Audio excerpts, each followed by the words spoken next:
Hello and welcome to Soups and Sabers. My name is Jordan, and this is Ron. How are you today, Ron? I'm doing good, man. You threw me off a little bit with the intro there. I didn't know where you got to pause I was through. about to say, I was taking the long pause because I was debating if I should go into, and we are the gore the galaxy is watching. All right.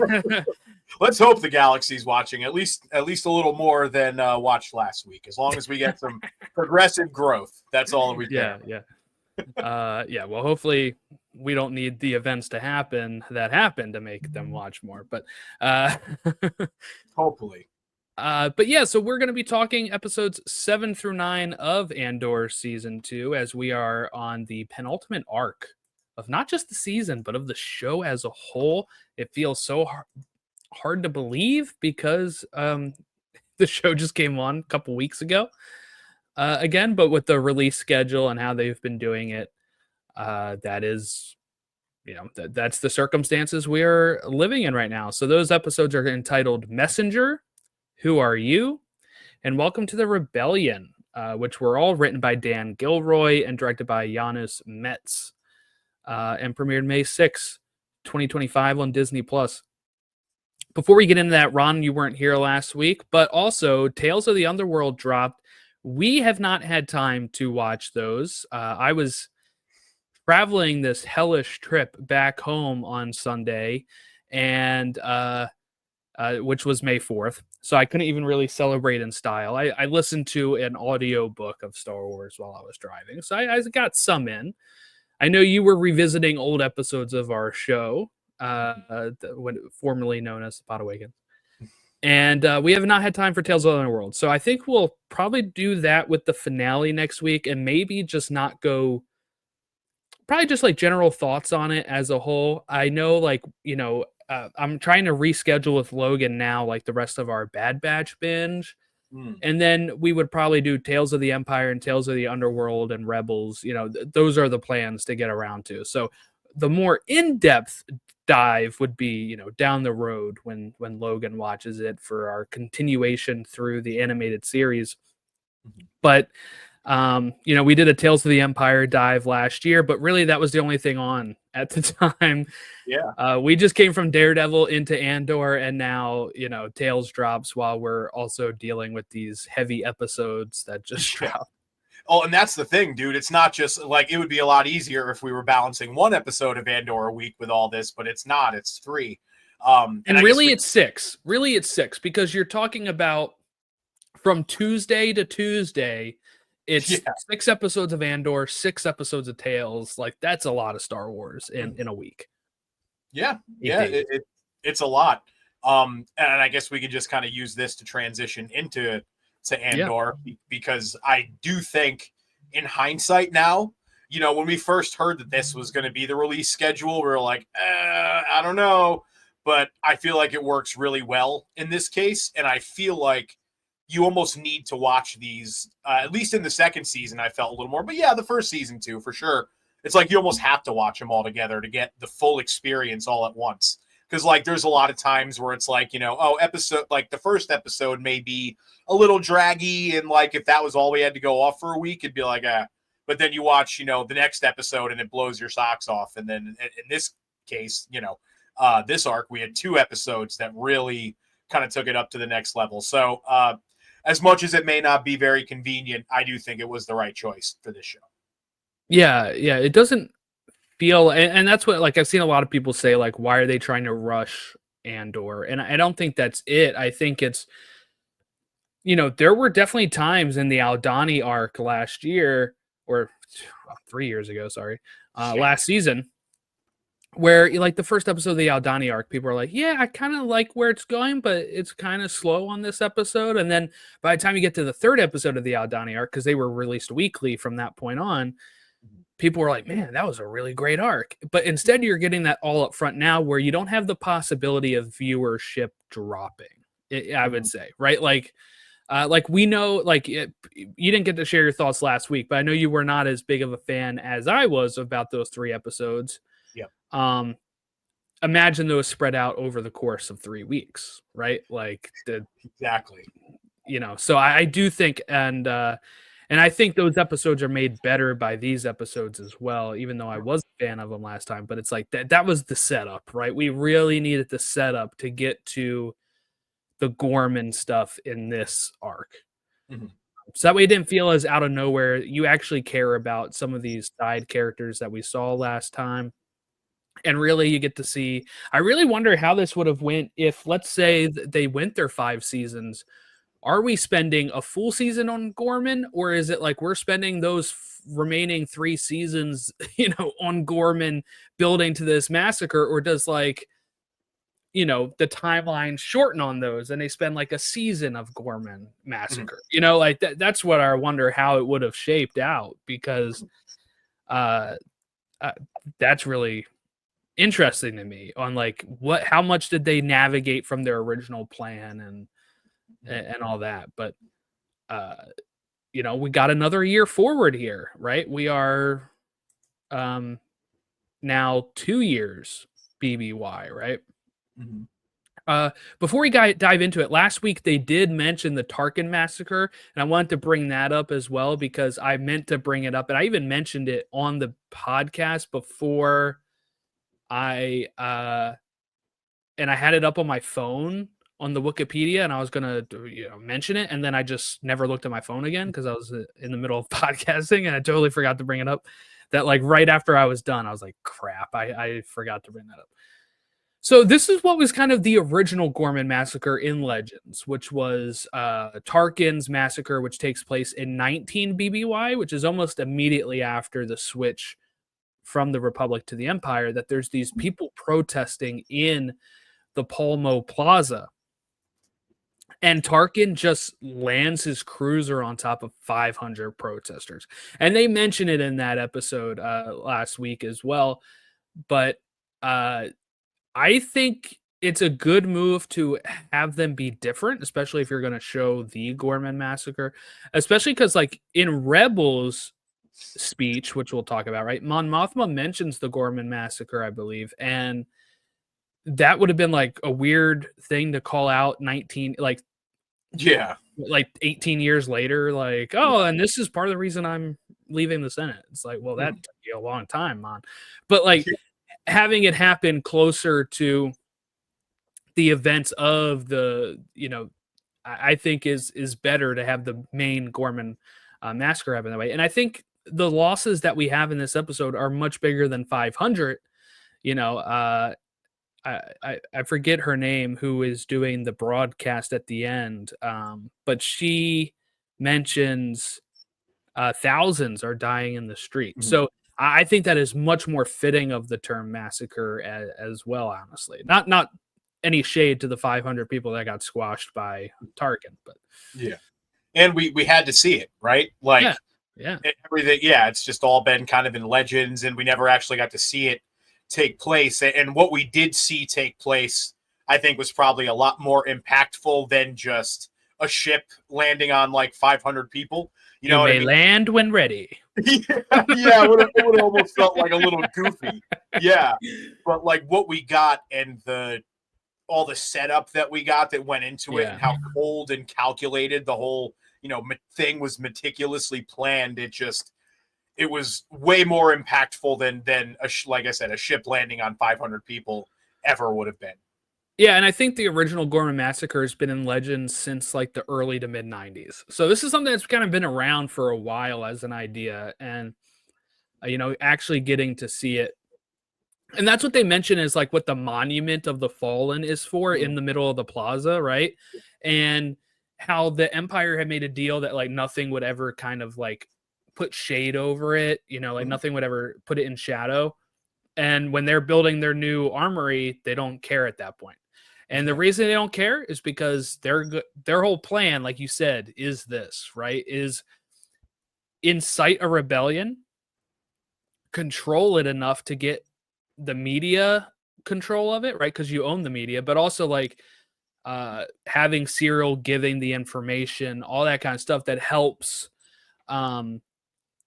do this, to when they are inciting the rebellion and actually getting them to this point, that all it takes is a bullet or a blaster bolt, right, from a sniper hitting one of his own men to make them think that they have fired on them and to set them off. And I thought that was, the sniper knows what he's doing, and like the higher ISB people do, but those young green, as they kept calling those, people that have not seen as much field action just start firing then, and they start firing on all the people, and very well set up.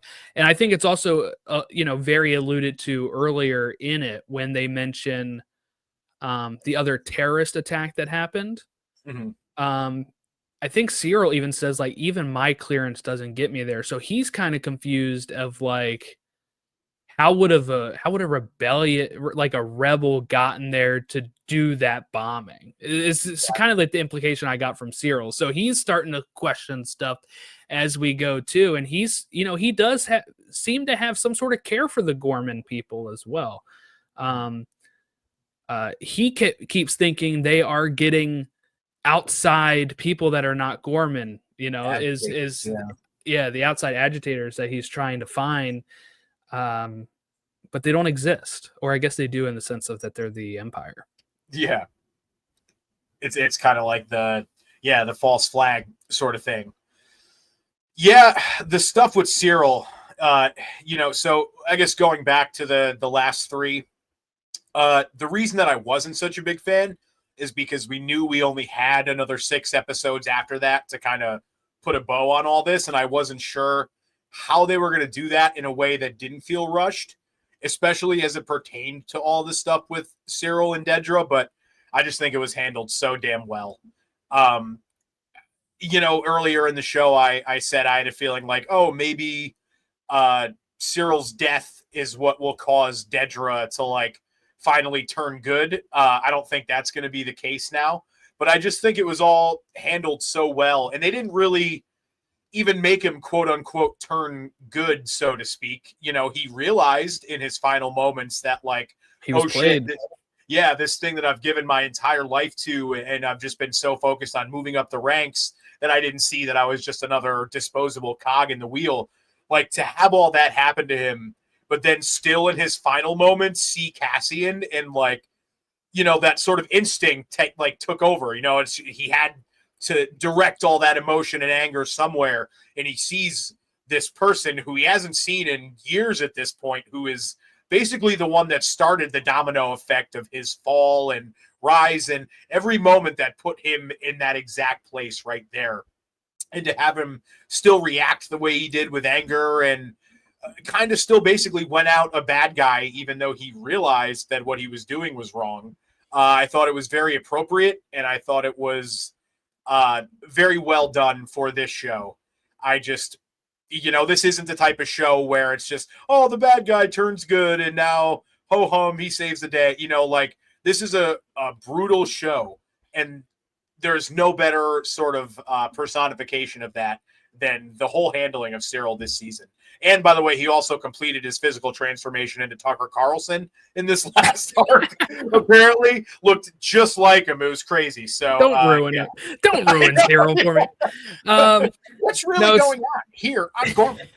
Syril is my boy, and I feel so sad that he died. But, I think my whole thought on how I read Syril is he would have absolutely have joined the rebellion if he hadn't seen Cassian, right? Like, for me, it's like this moment where it switches to him. And I saw somebody put this on Twitter, and I think it's the best way to explain it is Cyril's whole life changed with the Cassian issue, right? With Cassian killing his coworkers and him getting away.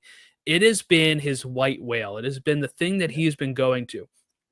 And the tweet said, for Cassian, it was another Tuesday. Yeah. Like, Cassian does not remember him. We get that scene, right? And the Wanda and Thanos meme.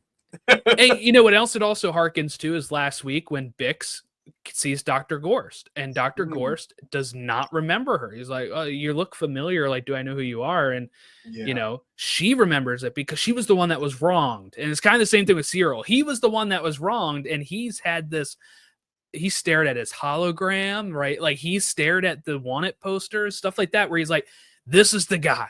I need to bring this guy to justice. And he's just been so transfixed on that like, as he's realizing that the Empire is the bad guys, he takes out all of his frustrations when he sees Cassian, because he realizes, I've been played. I've lost my woman, right? She's somebody that held this away from me and did not tell me what was going on. And here's the guy that I can take out all that frustration in, because he's been my bogeyman for the last few years. And sees Cassian aiming up, like, attempting to shoot her. Which I'm sure he's upset with Dedra, and he says good luck and leaves. But I'm sure that's still a thing where you're like, ooh, he's kind of aiming at a girl that I've fallen in love with. And takes it out on there. And, when he gets the, who are you? And he starts lowering his gun, it's too late. He gets blown away by the leader of the what's his name, Rylands, the leader of the rebellion, and that's the end of Syril. And we do see Cyril's mom like crying at the news report. I'm guessing she's been alerted that her son was there, or is she's just upset because she's been listening to all the propaganda against the Ghormans anyway. She's like, oh my god, I can't believe they would do this. But I do think she's watching with a bunch of people, so I think at that point she's leaning on them for support or something. But just the whole time, there was another time earlier on where they walk past each other without them noticing each other, and I was like, just notice each other and like, let's go, bros, and then they do, and then they start fighting. I'm like, no, like, let's not fight. And when he starts lowering his gun, I'm like, yeah, and then boom. You knew that was coming the second. Well, it's like that sort of phrase has been very much a through line message of this entire show. What is it? The axe forgets, but the tree remembers. Yes. Whether we're going all the way back to whatchamacallit, first planet that they were on, Cassian's home planet. Forget off the top of my head what it's called. God damn it. Ferrix. Like, going back all the way to that. Like you said, just everything with Syril with that. I'm sure we're probably going to get a little bit of that with Dedra, especially because they've been hyping up so much of the, like, oh, this will be a great thing for you and you'll get a promotion. I got a feeling her end is going to be just as cold and unforgiving. You know what I mean? A very sort of cold, like, get out of here sort of thing. And like you said with Bix too, it's like, it feels like a lot of characters have been going through that sort of similar arc in this show of like revenge / coming to terms with like this most important thing in your life being just another blip on the Empire's radar, sort of thing.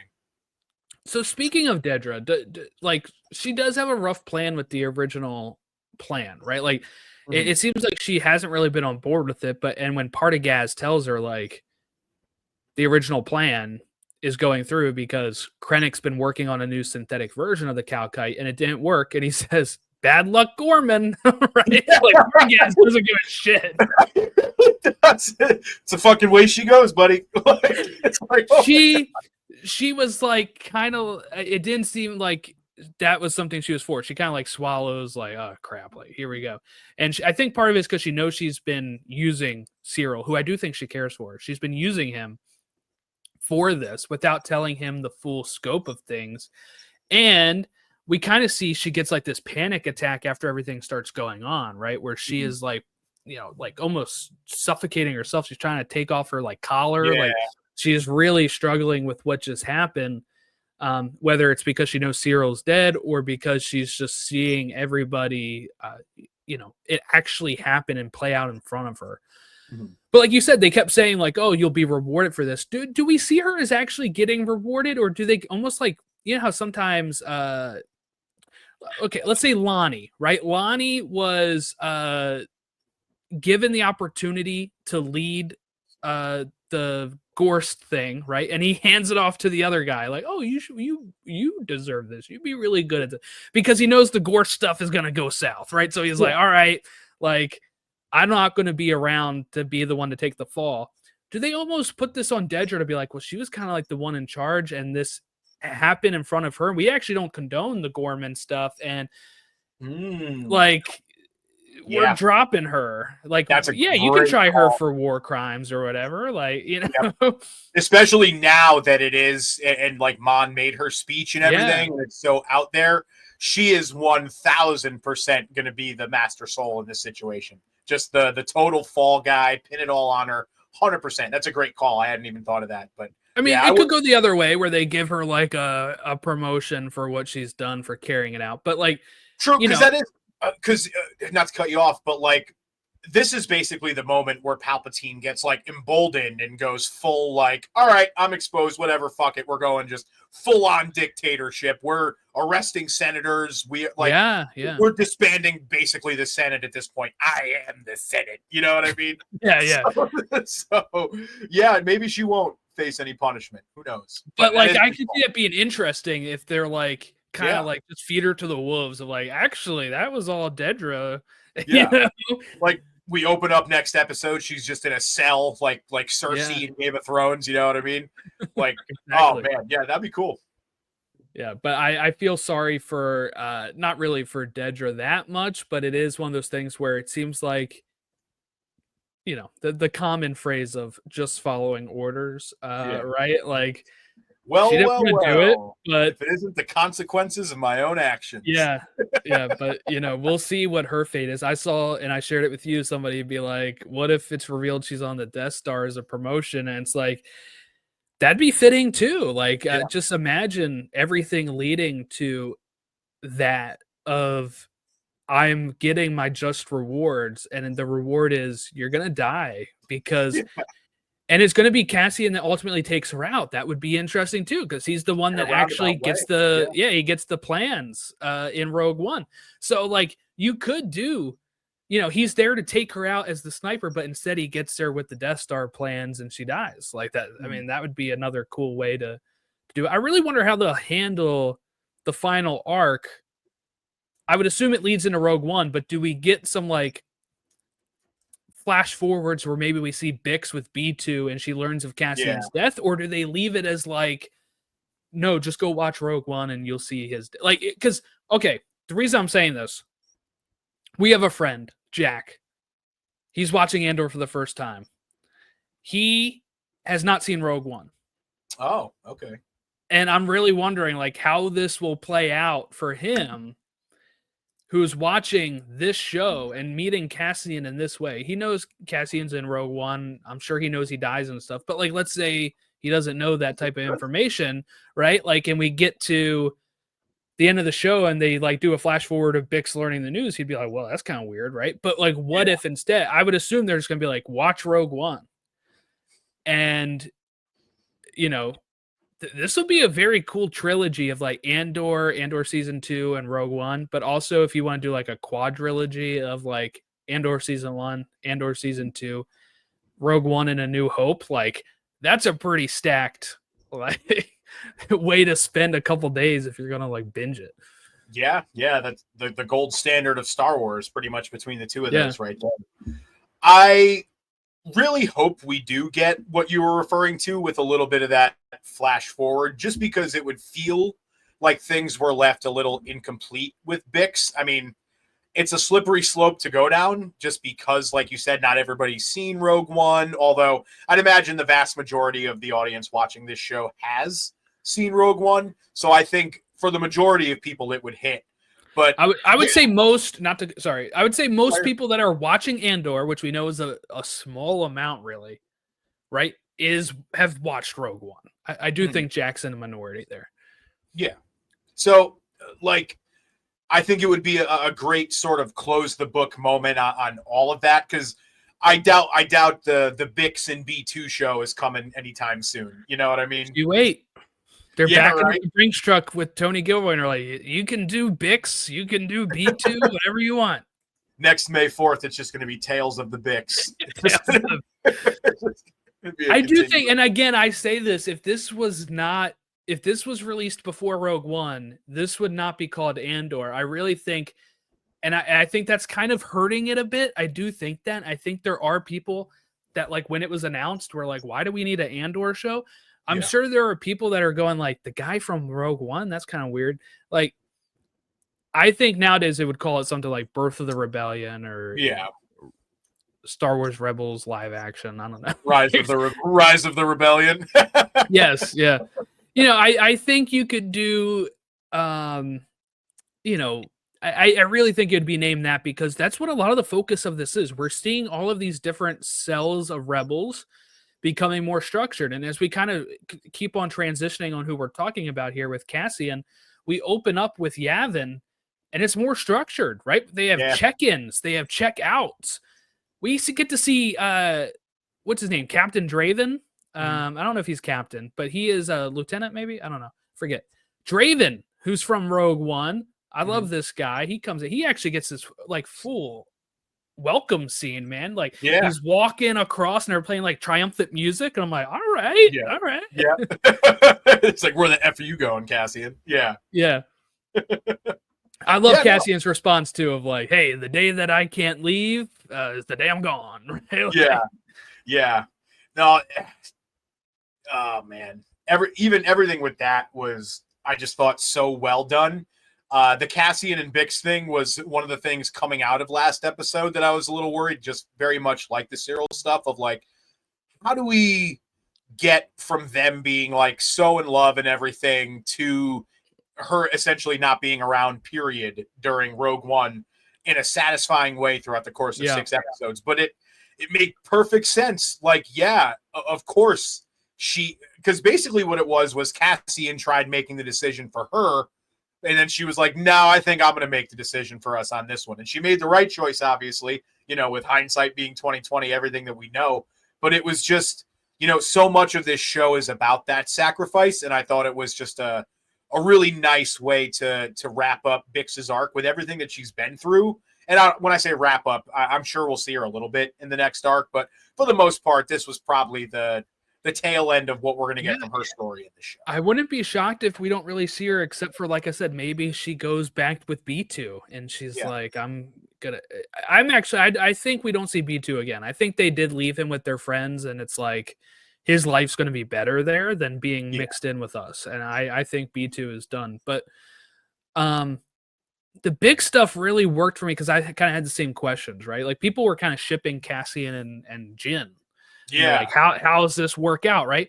But the way that it works, where she is the one that gets up and leaves and makes that decision because she's like, I know you will always put me first, so I'm taking myself out of the equation.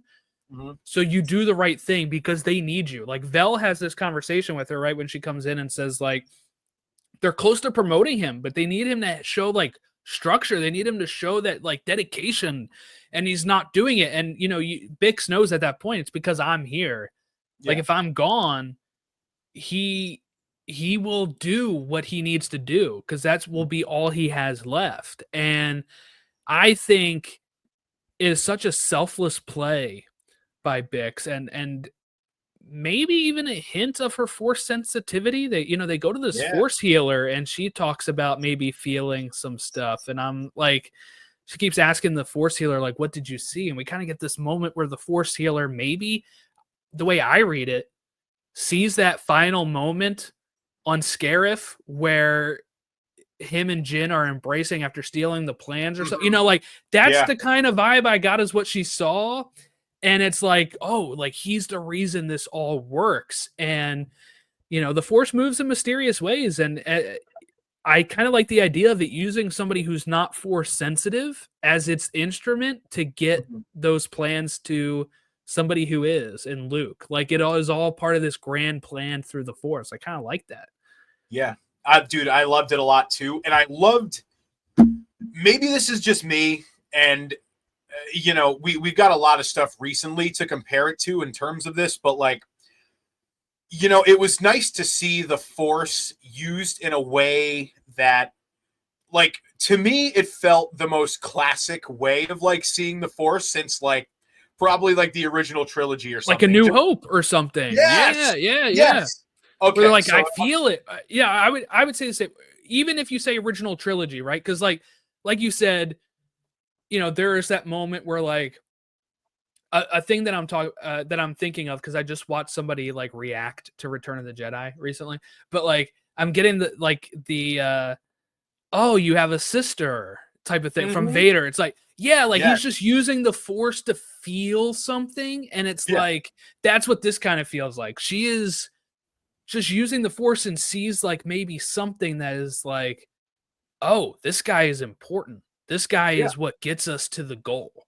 Yeah. Like it felt like the Force again was this like big like mysterious thing that even the people who have the best grasp on it like don't really have that great of a grasp and like can't control it. It's almost like a sixth sense. It just kind of comes to you when it does. You can't really turn it on and off sort of thing. And it was so refreshing seeing that after like, you know, all the stuff we got like, and stuff. Yes. And like even like recent projects like the stuff in Acolyte and Ahsoka where, you know, it's cool to see people have this very, very good control of the Force and like be able to do all this crazy shit with it. But it's also nice to get that sort of old school vibe again and be reminded of like, yeah, this thing that makes everything go around us, like, it's still pretty mysterious at the end of the day. And it's not something that anybody who uses the Force can just control like that. You know what I mean? What I love about it, and I'm just thinking of this because you brought it up here, though, is, you know, when you talk about what it is, what the Force is, in that first description from Obi-Wan of like, it is around us, it flows through everything. The fact, like I said, that this Force healer is able to determine that Cassian, a guy that we've seen no Force capabilities of, is still working through him because it touches everything. It touches everyone. Like that is what makes the Force really like special, right? Is that like, yeah, maybe he can't use it, but it's still working in like through him to enact these things because it is around us. It surrounds us, right? Like that's something that is really cool.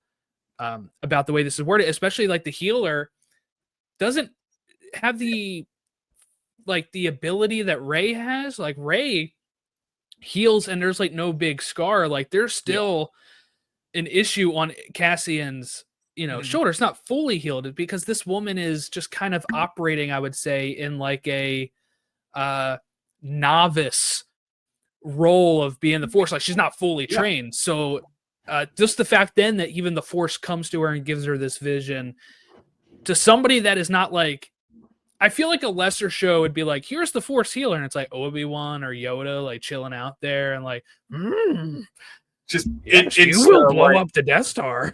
Yeah. Like level 5 cure wounds, just easy. Yeah. Yes. Yeah.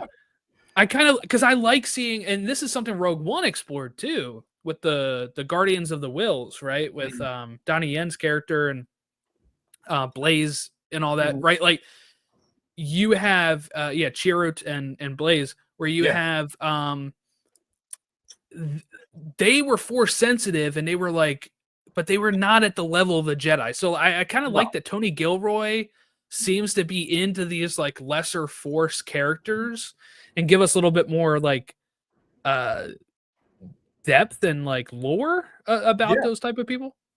Just it just goes to show that it's not an imperfect thing that everybody who decides they want to study the Force automatically get this perfect grasp of where they can Force choke anyone and like do whatever the hell they want. It's like, yeah, this is a process and it's a thing that takes years and years and years to master and hone and be able to get a feel for. So to be reminded of that again, and honestly, your example from Rogue One was probably the only other time besides the original trilogy. And, you know, the prequels did it a little bit too, but where it genuinely felt that way. You know, it wasn't just like, it didn't feel like every Jedi is just like super OP and has this great sort of tailored understanding of the Force and like all these unique powers and stuff. It's nice to sort of see that ground level Force study, you know, back. Yeah. Adding some more mysticism, I would say, to it. Right. 100%. But yeah, so the rebellion, Cassian has a great house in the woods here. I'm just gonna say, like, sign me up for that. Like, can we do, you know how they did the Airbnb for X Mansion? Can we do that for this? It doesn't matter. We won't get accepted anyway if it's anything like the X-Men one. Sorry, you don't have 50,000 TikTok followers. I'm just imagining though, like them building this in like the redwood forest in California for people to like pay $15,000 a night in or something. Yeah, that'd be great. But yeah, so Wil comes back and he is recruiting Cassian to go to Ghorman for Luthen and to take out Dedra. He's like, we know where she is. She's on there. Like, this is who we got to take out. And Cassian kind of like reluctantly goes. And I like when he arrives too, and he has that scene with the bellhop again, the clerk.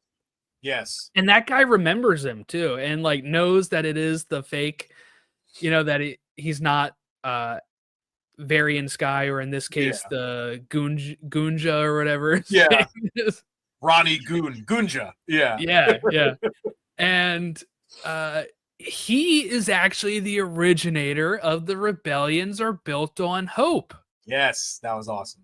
And again, this made me think of Jack, who's watching this in a different order, that he's going to get that, and then like it's going to happen in Rogue One, and he's going to Yeah. No, that was great, dude. And again, it was, well, I can't say this is like this isn't exactly the axe forgets, tree remembers, because they're on the same side, but same thing, like Cassian doesn't really remember him at first, and it kind of takes him a second before he has that good look, and it's like, oh shit, you're that kid that I had this conversation with a year ago about his dad dying on the original Ghorman massacre and all this stuff. And it's very much, actually, I guess it is, because the axe in this case is the rebellion, is the Empire, but this kid has held this grudge for all these years and has never let it go. Clearly hasn't let it go. Not even just to the fact of like, if I see some rebellion stuff, I'll help him out. Like, no, this dude had a grenade in his pocket, ready to go, like ready to lay down his life. He ends up probably dying in this explosion, right? Like, we can assume. Yeah. So he lays it all out on the line. This is something where I think the Empire is not as good at. Like, I feel like, look, I'm not going to call for this kid to get arrested when he was young, but I feel like they would have some eyes on him to be like, is he doing anything? Because we did squash his dad. Like, I feel like that would be something they would keep their eye on. Grand Moff Jordan over here. Seize him. But you're right. It's very much, we've seen many instances of Imperial oversight on certain things. And part of it is probably them thinking, we're stronger, it doesn't matter, right? I'm sure that's probably part of it. Yeah. When I say oversight, I don't mean them like looking in. I mean like them overlooking things. Like that's a staple. It ultimately ends up like basically leading to their downfall in the end. So yeah. We see that a lot in the Jedi too. So it's very much something we see a lot of in Star Wars. Thinking you know when you don't really know, sort of thing. Right. So I do want to say too really quick about Wil. Wasn't really a big fan of the character like so far coming into this arc, but this arc like is the first time that I cared about the character basically at all, and like I found myself really caring. Like at the end, right? Like I mean, like he is going like he's almost more dedicated than Cassian at this. He is fully on the Ghorman side. He's going there to do what he can do. He is like so gung-ho about it, and it ends up getting injured that seemingly he's going to be okay. So I guess we'll see where he ends up, but yeah. Well, he's the perfect like physical manifestation of this war, right? And the impact it's having on people. When we first see him, he's this, I don't want to say happy-go-lucky kid, but not experienced, very sort of like timid. Again, I didn't really care much about him, but like to see where we got in this episode, and he's so hardened by the war, and he's this, grizzled soldier, and he went through all this stuff with can't believe I'm forgetting his name. Saw Gerrera. Yeah, who's in like everything. I can't believe I forgot his name. I do that sometimes. He is the connectivity throughout every. I can't believe right his name escaped me. He's in fucking everything. Wow. Whatever. Like everything that that he went through with him, and like he had to grow up very fast, and to see that sort of hardened heroic edge that he has in this arc was very refreshing. And like I said, actually made me care about the character for the first time. So very nice to see.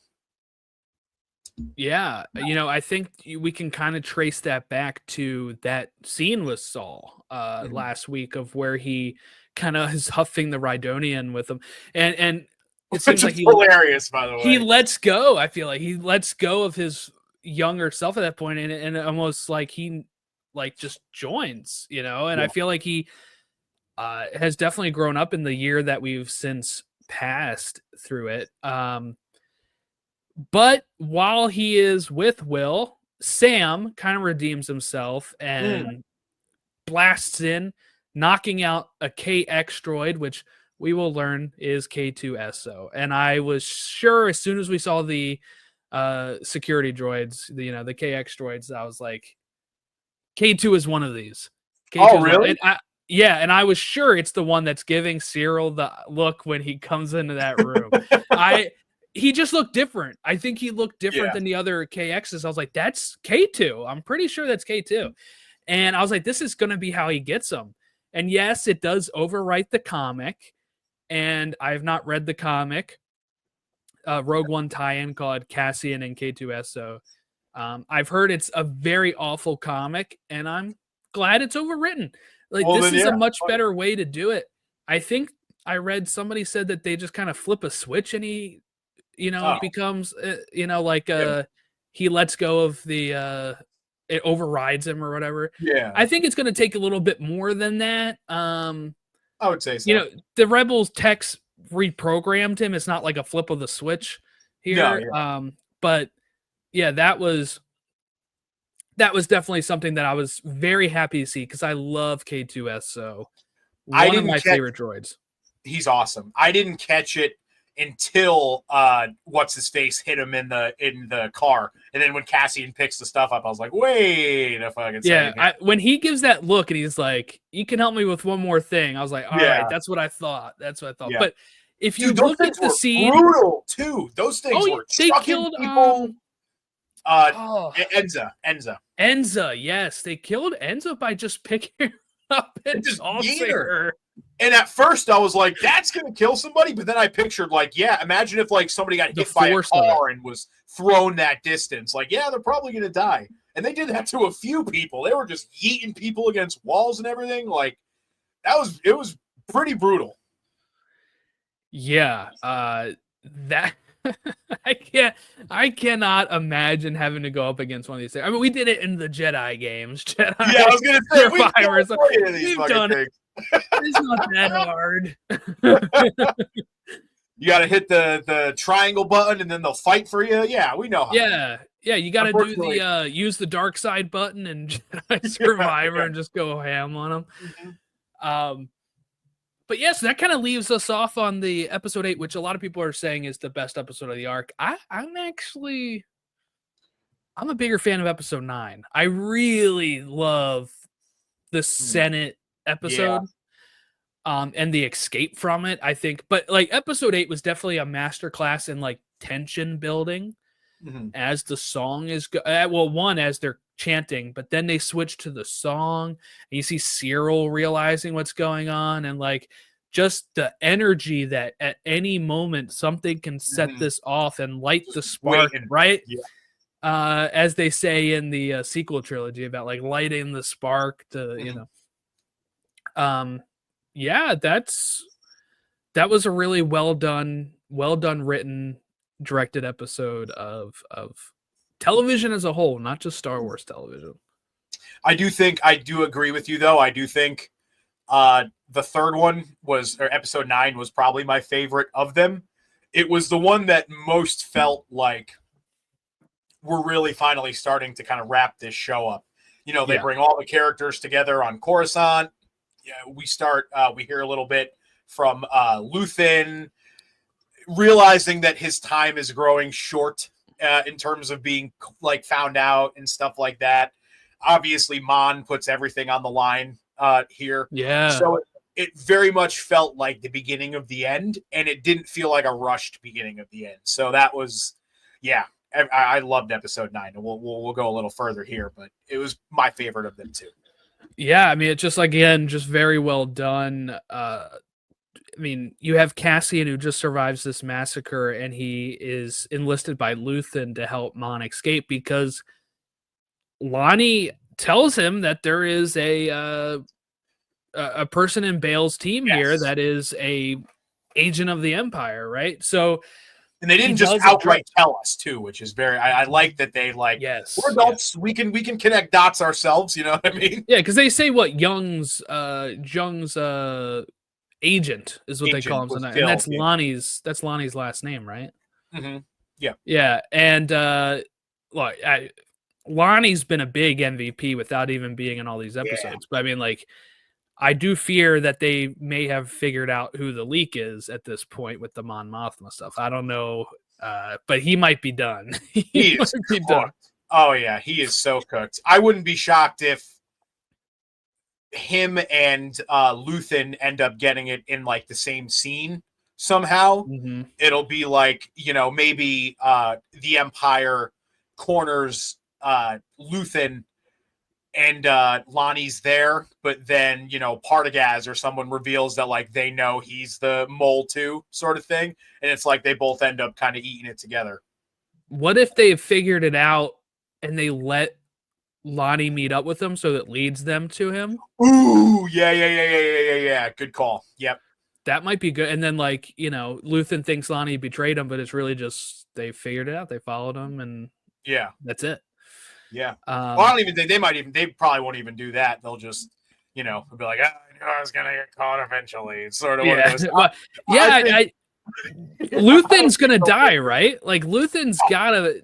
I feel 100%. Like he's not in that Rogue One scene. I feel like he is gonna lay it out in this final arc, and just so shy of seeing their biggest victory. I know, man. He's gonna die, and it's gonna be heartbreaking because again, just you know. But that's what makes it so good, and he's even said that. What does he say? Like, he wakes up every day to fight for a world he'll never live to see. Yes. Like, those words will come out of his mouth. And, like, boy, does he not know how right he is. Yeah.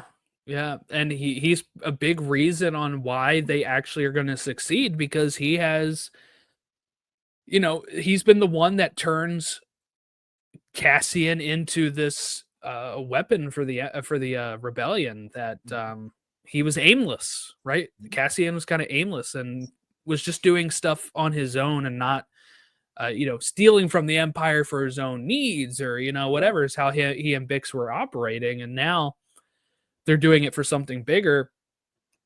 But let's talk about like the Mon Mothma stuff, because I think this is really interesting. We see the senator of Ghorman getting arrested, and he's going out protesting like, hey, they're not even lying about this anymore, right? Like they are, you know, that I thought that was a really great scene because we've been seeing him the last few weeks here. But Bale pulls this thing to get Mon a speech, right? So like he tells Mon, like, I'm gonna get you a speech, right? If you're willing to speak. And when that happens, you're gonna have to leave. And I cannot go with you because I'm going to have to like put my head down after I do this. And I'm just going to have to fall in line. I can't go to Yavin with you right now. Which is kind of funny because he does end up with her in Rebels, like, unless they're just retconning, you know, a lot of that. Like, he does end up pretty quickly on Yavin. Yeah. Well, I think what they mean, because like he does kind of set up Yavin as a whole, but I think what he means is like openly. I can't like openly follow you. I'm going to have to still play my role as senator here. That's towing the line, but I cannot like leave at the same time as you. Like I cannot draw that line in the sand. And I would assume part of that is because of Leia or having the family and stuff, you know. Yeah. Like, I think that might be part of his motivation here.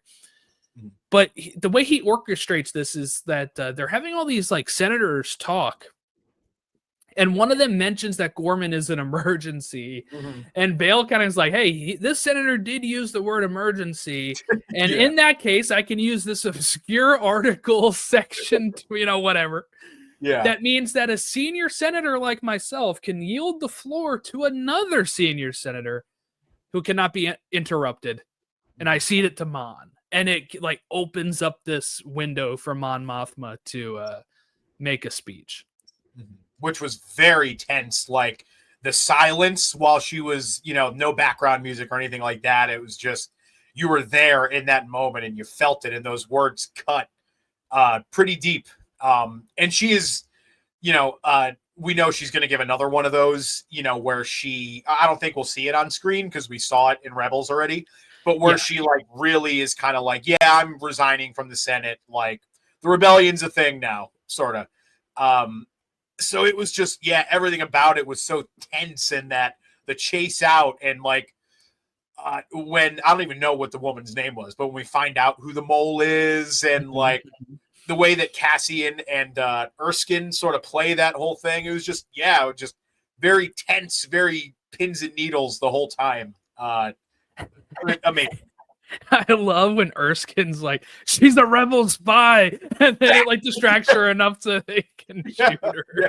Well, that's the thing. Like, that's what I mean. They played it really, really well, and like almost kind of took advantage of all the chaos. You know what I mean? To make it seem like this was essentially a rebel spy trying to take out a senator. Obviously, we know that wasn't the case. It was an Imperial spy trying to take out a senator. Yeah. But regardless, like that quick thinking of like, oh, what's the smart play here? What's the one that's going to get people to not instantly freak out and be like, murderer? You know what I mean? Yeah.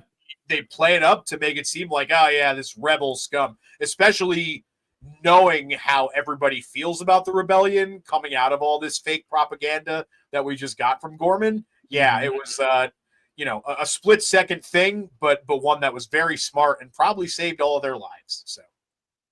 Yeah.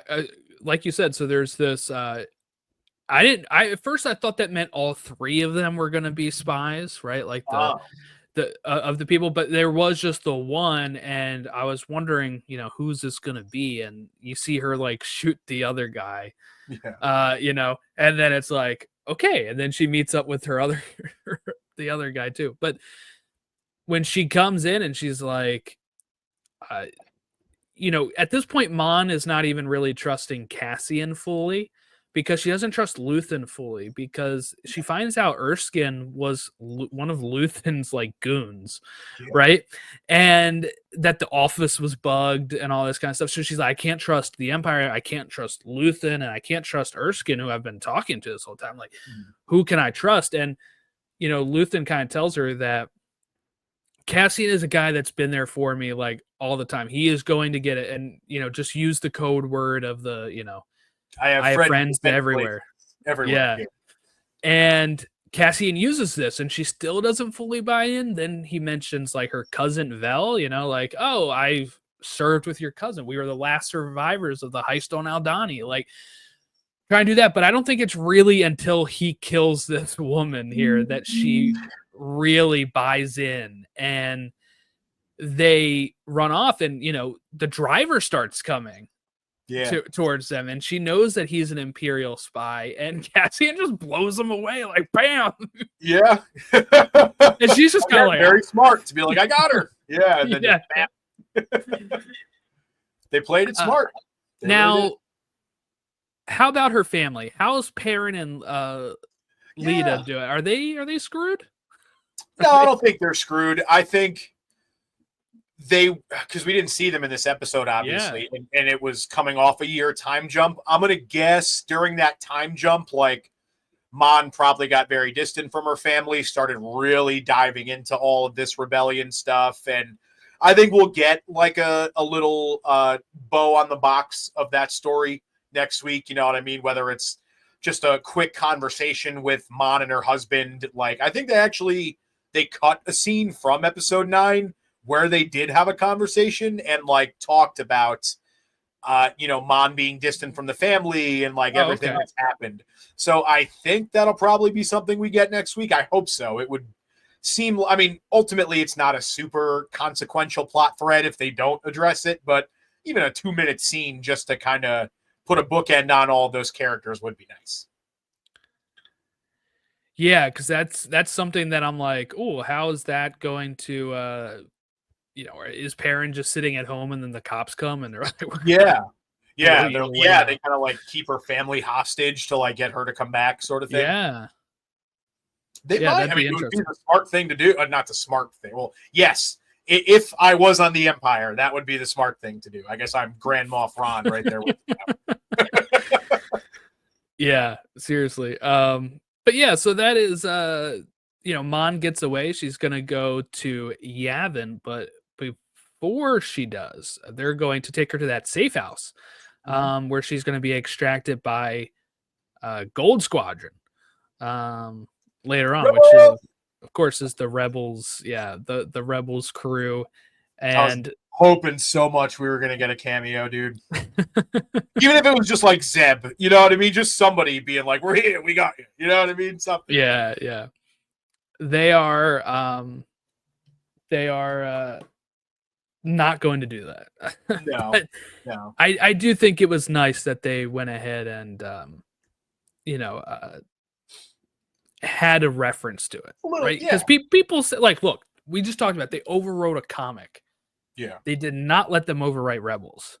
No, well, okay, so yes, that is true. Because the speech that we see at the episode of Rebels is not the speech she gave in the Senate. Right, she's giving one to the rebellion. Now there are bits of the speech from the Senate that don't line up, but I always take that as different mediums. The speeches would be a little different. Like, let the writers write in that case. But the main part would be there was a speech in the Senate, and now she also did a speech at with the rebellion, or like on the HoloNet or whatever, right? Like, I think those are like the important aspects to hit, and the fact that they didn't overwrite that is I would say that's still kind of like almost the old school George Lucas canon of, if it's on screen, it is going to be beholden to. If it is a book or comic, there's a little bit more they can play a little bit more with that. They can overwrite it, or they can flesh it out. Like the Ahsoka novel got changed, right? Like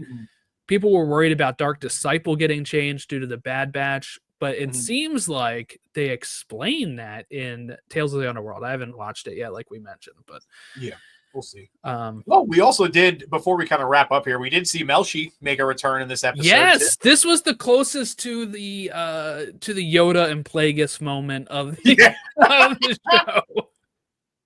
Yes. But what I will say is, it is different because we've seen Melshi before in this show. Yeah, at least it's a callback to something that already happened. It is a callback to that. And of course, if you're Rogue One, you know that he's in that movie. But if not, if you haven't seen Rogue One and you've only seen the show, you're like, oh, it's the guy he escaped Narkina with, right? Like, oh, that's pretty cool. Yeah. But yes, it did feel with like you can't see him, and then he's like, me. Yeah, you knew he was coming. Yeah, it's like, oh, they're revealing somebody here. I wasn't sure if it was going to be Melshi in particular, just because we had already seen him, but you knew it was going to be somebody from Rogue One. Well, from what I read, is that gun is the one that Cassian steals from Syril. Oh, in the end of in the Ferrix arc in the first batch of episodes. Oh, okay. That went over my head. He gives to Melshi when they accept Narkina. So like this is a gun that Vel would remember enough when she picks it up, because she saw it on Aldhani. So like people were pointing this stuff out. I had no clue about this. I saw this all online. I was like, oh wow, okay. Sisterhood of the Traveling Blaster, apparently. If it is Syril's gun, like imagine that is part of the rebellion. Like that's pretty cool. That is cool. But no, this arc was just really fantastic. We didn't really dive into, again, like the writing of it was so good, and how there's no way when they wrote this stuff that they had in mind what's going on in our real world, because some of this stuff was not happening in our real world at that point. And the parallels are scary, though. The parallels are scary, but also, Gilroy said he's based this off of so much history throughout the whole European history.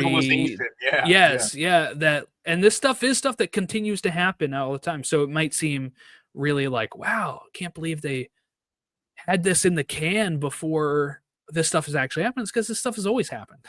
Right? So it continues to happen. Yeah, man, you nailed it pretty good there, and then you still got people. I saw, I saw a tweet today saying the parallels between the Ghorman massacre and January 6th are crazy. I saw that too. Oh, bro, yeah. So good to see that media literacy is approaching an all-time high here in the United States of America. Before we wrap up, I just want to share this. So Brandon, who was on a test of on the High Republic Road to the Acolyte series I did, he's from Clashing Sabers. He was on for a test of courage that I had him on for. He messaged me today. They're doing a fundraiser to put Star Wars books into classrooms. They've actually very nice. did that when I had them on too, but they're doing a new one. It's called Revenge of the Sith. Revenge of the Sith. I'm going to put the link in the description here, or like like share this link. But there, you can donate to the fundraiser. They have great prizes. He says like signed books and interviews with Star Wars authors. Nice. So he sent the link to that. So I want to get that out there. I wanted to mention it on the show as well, since we were recording tonight. And, they've been able to do this. They've put books in classrooms of Star Wars because of people who have donated, and they're doing another one right now. So wanted to share that. That's amazing, dude. That is, keep up the great work there. That is awesome. Yeah. So, we'll put that in the show notes or something, but that's about it. Any other thoughts on the Ghorman massacre arc here that we just saw, or any thoughts about where you think this is going, how it wraps up next week? Just that I was so, just to kind of put a bow on everything we said today, just so blown away at how this arc played out, how good it was, how well balanced it was, how it didn't feel rushed, how it felt like it still had the gravity in the individual moments despite so much happening. Like, I didn't know that Star Wars storytelling could get this good. And this is as somebody who's been a Star Wars fan my entire life, who has been obsessed with it for most of my entire life. For the most part, you kind of accept that for everything we love about it, yeah, maybe the story isn't exactly, razor sharp sometimes. And there's, things that get retconned, things that get switched around, things that aren't exactly beholden to. But to see this level of like prime HBO storytelling in Star Wars has just been so awesome, so refreshing. And don't let Tony Gilroy out the door. Just make him like Star Wars for life. Let him do whatever the hell he wants, because it's going to be pretty jarring if we go back to only getting that kind of storytelling that is a little rough around the edges and more focused on the action. After this, we need to continue with projects like this, because this is what gets the older crowd to stick around in Star Wars. So, I mean, bravo to everybody who worked on it top to bottom. Can't wait to see how it finishes up. In terms of calls for next week, I'd imagine we'll probably see Jyn. I'd imagine she's basically I don't know. You don't think so? I don't know. I feel like I kind of was listening to another podcast where they're mentioning maybe seeing Rogue One characters, and I'm like, I don't know, like one of like scheduling and getting them there, but also I don't know what you could like. She's not going to really interact with Cassian until the events of the movie, so I'm kind of wondering like what you would even do for like her, Bodhi, and like those characters that, especially at Chirrut and Baze Malbus, who were on their own little world. I would say maybe you could see more of the split between Saul and the Yavin branch of the rebellion, and maybe that's where you would be able to see something like a Jyn, or that's what I was exactly, or like at least see Jedha. Like maybe we see Jedha, which would like we got to get Saul to Jedha at some point, right? Yeah. Like he was hanging out on Dakar until they left there, so I wonder where he is now, because he's definitely not part of the Yavin crew. Well, we'll have a year time skip, so I'm gonna guess he'll probably just be there on Jedha. You're right, because a year would be, this was 2 BBY, right? So we'd have 1 BBY, so it's the year before Rogue One. So unless if he moves to Jeddah right before Rogue One, I feel like you have to get him to Jeddah. And he seems pretty well established in Jeddah by the time we get to him. He's like basically on the last legs of his life by the time we see him. Right. By this, well, not basically, he is on the last legs of his life, whether the planet got exploded or not. He was on the last legs of his life. So yeah, I'd imagine anything we see from him next week will be on Jeddah. Yeah, so that's something I'm looking forward to, is maybe more Saul, because he's on the poster and stuff. We've barely gotten him, and I'm really looking forward to the more K2SO. Kind of getting that banter between them again. I kind of called it on, I guess it was last week. I was talking about I maybe thought Bix was going to die, but her stepping away, K2 is going to fill that void of like his number one, the guy that he can rely on the most, because it is somebody that they programmed. It's not somebody that like. But also maybe you would see Cassian looking at that of I trust this droid because he won't leave me the way that Bix did. Or, like in that type of mentality of this person has the same objective I do, which is to be the rebellion and take down the Empire, and that could help. Yeah.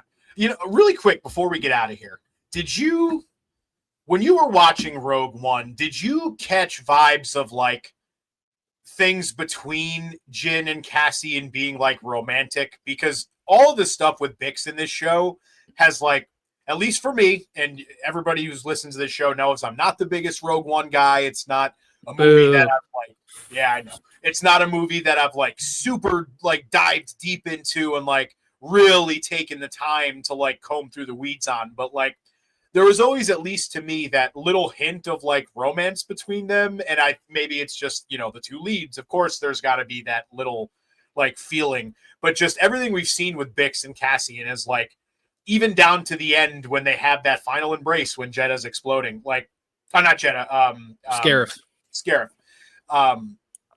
Like it just this show reframes so much in terms of their interactions in Rogue One to me. So I didn't know if you were like, do you feel that way too, or did you never really get that vibe from them? No, I did get that vibe, and I think that maybe it might be instead, maybe there was some flirtation there, or like feelings, because maybe she reminds him of Bix a bit, and because she did leave, he's like, well, I'm lonely.